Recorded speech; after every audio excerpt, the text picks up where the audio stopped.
Guarantee ಅನುಷ್ಠಾನ ಸಮಿತಿಗೆ ಬೆಳ್ಳಿಯಪ್ಪ ಅಧ್ಯಕ್ಷ.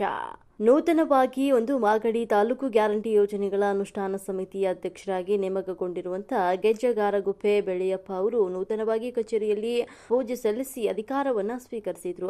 ಈ ಸಂದರ್ಭದಲ್ಲಿ ನಡೆದಂತಹ ಸರಳ ಪೂಜಾ ಕಾರ್ಯಕ್ರಮದಲ್ಲಿ ಮಾಗಡಿ ಶಾಸಕ ಎಚ್.ಸಿ. ಬಾಲಕೃಷ್ಣ ಭಾಗವಹಿಸಿ ಶುಭ ಹಾರೈಸಿ ಮಾತನಾಡಿದರು.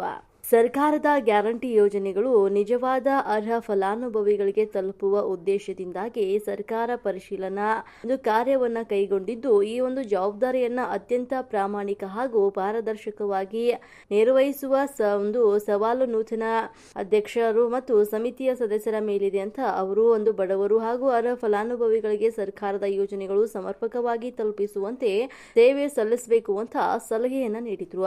ನೂತನ ಅಧ್ಯಕ್ಷ ಗೆಜ್ಜೆಗಾರಗುಪ್ಪೆಯ ಬೆಳ್ಳಿಯಪ್ಪ ಮಾತನಾಡಿ, ತಮ್ಮ ಮೇಲೆ ವಿಶ್ವಾಸವಿಟ್ಟು ಜವಾಬ್ದಾರಿ ನೀಡಿದ ಶಾಸಕ ಎಚ್.ಸಿ. ಬಾಲಕೃಷ್ಣ ಹಾಗೂ ರಾಜ್ಯ ಗ್ಯಾರಂಟಿ ಯೋಜನೆಗಳ ಅನುಷ್ಠಾನ ಸಮಿತಿ ಅಧ್ಯಕ್ಷ ಎಚ್.ಎಂ. ರೇವಣ್ಣ, ಬಿಡಿಸಿಸಿ ಬ್ಯಾಂಕ್ ಅಧ್ಯಕ್ಷ ಎಚ್.ಎನ್. ಅಶೋಕ್ ಹಾಗೂ ಪಕ್ಷದ ಎಲ್ಲಾ ಮುಖಂಡರಿಗೆ ಕೃತಜ್ಞತೆ ಸಲ್ಲಿಸಿದರು.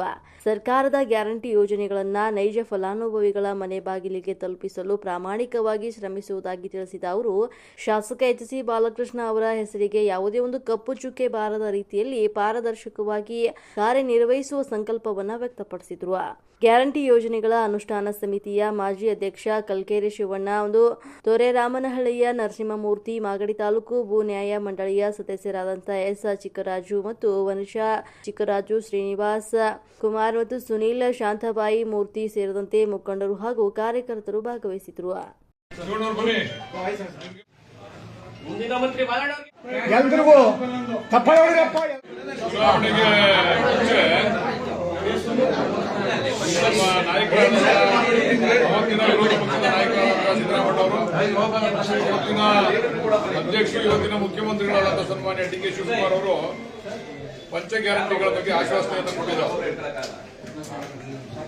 ಮಹಿಳಾ ಸಬಲೀಕರಣ ಆಗಬೇಕು ಅಂತ ಹೇಳಿ ನಮ್ಮ ಹೆಣ್ಮಕ್ಳನ್ನ ಕೈಯನ್ನು ಬಲಪಡಿಸಬೇಕು, ಅವರ ಆರ್ಥಿಕ ಸುಧಾರಣೆ ಆಗಬೇಕು ಅಂತಕ್ಕಂಥ ವಿಚಾರವಾಗಿ ಹಿಂದೆ ಏನು ವಾಗ್ದಾನವನ್ನು ಕೊಟ್ಟಿದ್ರು ಅದಂತೆ ಇವತ್ತು ಗ್ಯಾರಂಟಿ ಸಮಿತಿಯನ್ನು ರಚನೆ ಮಾಡಿದ್ದು. ಅದಕ್ಕೆ ನಮ್ಮ ಶಿವಣ್ಣ ಅವರು ಇದುವರೆಗೂ ಕೂಡ ಅಧ್ಯಕ್ಷರಾಗಿದ್ದರು. ಈಗ ನೂತನವಾಗಿ ಬೆಳ್ಳಿಯಪ್ಪನವ್ರನ್ನ ಈ 5 ಗ್ಯಾರಂಟಿಗಳ ಸಮಿತಿಗೆ ಅಧ್ಯಕ್ಷರನ್ನಾಗಿ ನಮ್ಮ ತಾಲೂಕಿನ ಅಧ್ಯಕ್ಷರಾಗಿ ನಾವು ಇವಾಗ ನಮ್ಮ ಸರ್ಕಾರ ನೇಮಕ ಮಾಡಿದೆ. ಜವಾಬ್ದಾರಿಯುತವಾಗಿ ಬಹುಶಃ ಇವಾಗ ಒಂದು ಚಾಲೆಂಜ್ ಈಗ, ಯಾಕಂದ್ರೆ ಸರ್ಕಾರ ಈಗ ಅದನ್ನ ಪರಿಷ್ಕರಣೆ ಮಾಡಲಿಕ್ಕೆ ಹೊಂಟಿದೆ. ಅದು ಸರಿಯಾದಂತಹ ಫಲಾನುಭವಿಗಳಿಗೆ ಹೋಗ್ತಾ ಇದೆಯಾ ಇಲ್ವಾ ಅಂತಕ್ಕಂಥ ವಿಚಾರ ಈಗ ಪರಿಷ್ಕರಣೆ ನಡೀತಾ ಇದೆ. ಈಗ ಬೆಳ್ಳಿಯಪ್ಪನವ್ರಿಗೂ ಮತ್ತು ಅವರ ತಂಡಕ್ಕೆ ಒಂದು ಚಾಲೆಂಜಿಂಗ್ ವಿಷಯ ಇದು. ಪ್ರಾಮಾಣಿಕವಾಗಿ ಯಾರಿಗೆ ಸಲ್ಲಬೇಕೋ ಅವ್ರಿಗೆ ಗ್ಯಾರಂಟಿ ಸಲ್ಲಬೇಕು, ಯಾರ್ಯಾರಿಗೋ ಸಲ್ಲದೆ ಇರ್ತಕ್ಕಂಥವ್ರಿಗೆಲ್ಲ ಅದು ಸಲ್ತಾ ಇದೆ. ಅದರಿಂದ ಆರ್ಥಿಕ ಹೊಣೆ ಕೂಡ ಆಗ್ತಾ ಇದೆ ಸರ್ಕಾರದಲ್ಲಿ. ಅದರಿಂದ ಆ ಪರಿಷ್ಕರಣಾ ಕೆಲಸ ಜವಾಬ್ದಾರಿಯುತವಾಗಿ ಬೆಳ್ಳಿಯಪ್ಪನವರು ಮತ್ತು ಅವರ ತಂಡ ಮಾಡ್ತದೆ ಅಂತಕ್ಕಂಥದ್ದನ್ನ ಹೇಳ್ತಾ ಬೆಳ್ಳಿಯಪ್ಪನವ್ರಿಗೆ ಈ ಸಂದರ್ಭದಲ್ಲಿ ಶುಭಾಶಯವನ್ನು ಕೋರಿ ನನ್ನ ಮಾತನ್ನ ಮುಗಿಸ್ತೀನಿ. ನಮಸ್ಕಾರ.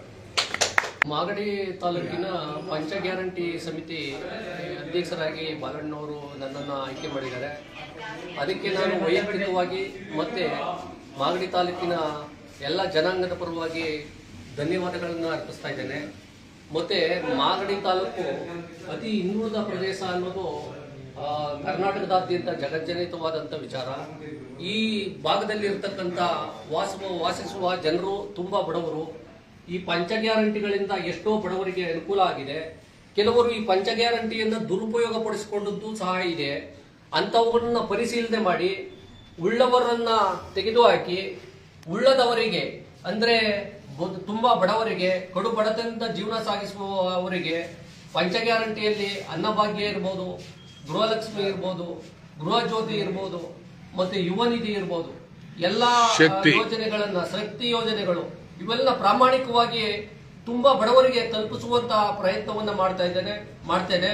ಮತ್ತೆ ಹೆಚ್ಚಿನದಾಗಿ ಅನ್ನಭಾಗ್ಯದಲ್ಲಿ ಸಾಕಷ್ಟು ಕಾರ್ಡ್ಗಳು ಎರಡಪ್ ಆಗಿವೆ. ಅವನ್ನ ಪರಿಶೀಲಿಸಿ ಉಳ್ಳದವರಿಗೆ ಆ ಕಾರ್ಡು ಸಿಗುವಂಗೆ ಮಾಡಿ ಆ ಅನ್ನಭಾಗ್ಯವನ್ನ ಅವರ ಮನೆ ಬಾಗಿಲಿಗೆ ತಲುಪಿಸುವಂತಹ ಪ್ರಾಮಾಣಿಕ ಪ್ರಯತ್ನವನ್ನ ಮಾಡ್ತೇನೆ. ಮತ್ತೆ ಗೃಹಲಕ್ಷ್ಮಿಯಲ್ಲಿ ಬಡ ಮಹಿಳೆಯರಿಗೆ ಪ್ರಾಮಾಣಿಕವಾಗಿ ತಲುಪಬೇಕು. ಕೆಲವು ಶ್ರೀಮಂತ ಮಹಿಳೆಯರು ಸಹ ಈ ಫಲಾನುಭವಿಗಳಾಗಿ ಇರೋದನ್ನ ಗುರುತಿಸಿ ಬಡ ಮಹಿಳೆಗೆ ತಲುಪಿಸುವಂತಹ ಕೆಲಸವನ್ನ ಮಾಡ್ತೇನೆ. ಈ ಜವಾಬ್ದಾರಿಯನ್ನ ಎಚ್.ಸಿ. ಬಾಲಣ್ಣರವರು, ಬಿಡಿಸಿಸಿ ಬ್ಯಾಂಕ್ ಅಧ್ಯಕ್ಷರಾದ ತಮ್ಮಜ್ಜಣ್ಣವರು ಮತ್ತೆ ಎಚ್.ಎಂ. ರೇವಣ್ಣವರು ನಮಗೆ ನೀಡಿದ್ದಾರೆ. ಅವರ ಹೆಸರಿಗೆ ಚ್ಯುತಿ ಬಾರದಂತೆ ಮತ್ತೆ ಅವರ ಜೊತೆ ಕೈ ಜೋಡಿಸಿ ಪ್ರಾಮಾಣಿಕವಾಗಿ ಈ ಕಾರ್ಯಕ್ರಮವನ್ನು ಮಾಡ್ತೇನೆ ಅಂತ ನಾನು ಈ ಮೂಲಕ ಹೇಳ್ತೇನೆ ಸರ್. ಏನು ನಮ್ಮ ಬಿಳಿಯಪ್ಪವರು ಕಳೆದ 3.5 ದಶಕಗಳಿಂದ 35 ವರ್ಷಗಳಿಂದ ಮಾಗಡಿ ತಾಲೂಕಿನಲ್ಲಿ ಅವರ ವಿದ್ಯಾರ್ಥಿ ದೆಸೆಯಿಂದಲೇ ದಲಿತರ ಹಿತಕ್ಕಾಗಿ ಹೋರಾಟವನ್ನ, ದಲಿತ ಚಳುವಳಿ ಮುಖಂಡರುಗಳಲ್ಲಿ ಬಿಳಿಯಪ್ಪ ಕೂಡ ಒಬ್ರು. ಅವರು ಯಾವುದೇ ರಾಜಕೀಯ ಪಕ್ಷಕ್ಕೆ ಹೋಗದಿದ್ರು ಕೂಡ ಇತ್ತೀಚೆಗೆ ರಾಜಕೀಯ ಒಲವು ಇತ್ತು. ಇವರ ಒಂದು ಒಳ್ಳೆ ಕೆಲಸವನ್ನ ಗುರುತಿಸಿ ಮಾಗಡಿ ತಾಲೂಕಿನ ಜನಪ್ರಿಯ ಶಾಸಕರಾದಂಥ ಬಾಲಕೃಷ್ಣ ಸರ್ ಅವರು ಗ್ಯಾರಂಟಿ ಸಮಿತಿಗೆ ಅಧ್ಯಕ್ಷರನ್ನಾಗಿ ಮಾಡಿದ್ದಾರೆ. ಅದೇ ರೀತಿ ಇವರು ಅಧ್ಯಕ್ಷರಾಗೋದಕ್ಕೂ ಕೂಡ ಮಾಜಿ ಸಚಿವರು, ಹಿಂದುಳಿದ ವರ್ಗದ ನಾಯಕರಾದಂತೆ HM ರೇವಣ್ಣವರು ಕೂಡ ಬೆಂಬಲವನ್ನ ನೀಡಿದ್ದಾರೆ. ಅವರಿಗೆ ಮೊದಲಿಗೆ ಮಾಗಡಿ ತಾಲೂಕಿನ ಸಮಸ್ತ ನಮ್ಮ ಬಂಧುಗಳ ಪರವಾಗಿ, ಭೀಮಾ ಪಡೆಯ ಪರವಾಗಿ ಭೀಮ ನಮನಗಳನ್ನು ಹೇಳ್ತೀವಿ. ಇವತ್ತೇನಾಗಿದೆ, ಕಾಂಗ್ರೆಸ್ ಪಾರ್ಟಿನೇ ದಲಿತ ಹಿಂದುಳಿದ ಅಲ್ಪಸಂಖ್ಯಾತರ ಆಧಾರದಲ್ಲಿ ನಿಂತಿದೆ. ಇವತ್ತೆಲ್ಲೋ ಒಂದ್ ಕಡೆ ದಲಿತ ಹಿಂದುಳಿದ ಅಲ್ಪಸಂಖ್ಯಾತರು ಕಾಂಗ್ರೆಸ್ಸಿಂದ ದೂರ ಹೋಗ್ತಾರ ಅನ್ನೋ ಒಂದು ಆತಂಕನೂ ಕೂಡ ಇದೆ. ಯಾಕೆಂದ್ರೆ ಈ ದೇಶದಲ್ಲಿ ಜಾತಿಯ ಹೆಸರಿನಲ್ಲಿ, ಧರ್ಮದ ಹೆಸರಿನಲ್ಲಿ, ಜಾತಿ ಉಪಜಾತಿಗಳ ಹೆಸರಿನಲ್ಲಿ ದೇಶವನ್ನ ಒಡೆಯುವಂಥದ್ದು ಅಂತ ಷಡ್ಯಂತ್ರ ನಿರಂತರವಾಗಿ ನಡೀತಾ ಇದೆ. ಈಗ ಇತ್ತೀಚೆಗೆ ನಡೆದಂತೆ ನೀಟಿನ ಹಗರಣನೇ ಸಾಕ್ಷಿಯಾಗಿದೆ.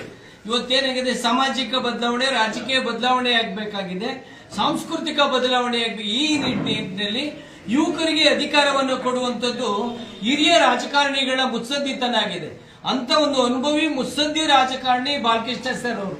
ನಾನು ಈ ಸಮಯದಲ್ಲಿ ಅವ್ರನ್ನ ಭಾವಿ ಮಂತ್ರಿಗಳು ಅಂತಲೂ ಕೂಡ ನಾನು ಸಂಬೋಧಿಸಕ್ಕೆ ತುಂಬಾ ಇಷ್ಟ ಆಗ್ತದೆ, ಖುಷಿ ಆಗ್ತದೆ. ಯಾಕಂದ್ರೆ ಜನಪ್ರಿಯ ಶಾಸಕರಾಗಿ ಹಲವಾರು ದಶಕಗಳಿಂದ ಮಾಗಡಿಯ ಅಭಿವೃದ್ಧಿ ಪರ್ವವನ್ನು ಆರಂಭಿಸೋದ್ರಲ್ಲಿ ಮುಂಚೂಣಿಯಲ್ಲಿ ಇರುವಂತ ನಾಯಕರು.